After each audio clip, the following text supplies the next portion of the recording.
விடிஞ்சாச்சு முடிமுகத்தில் படுது.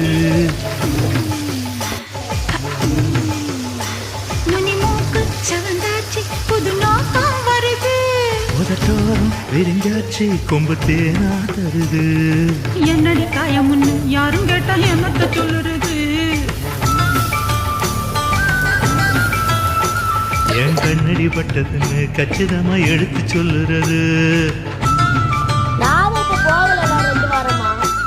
நீ கடிச்ச காயம்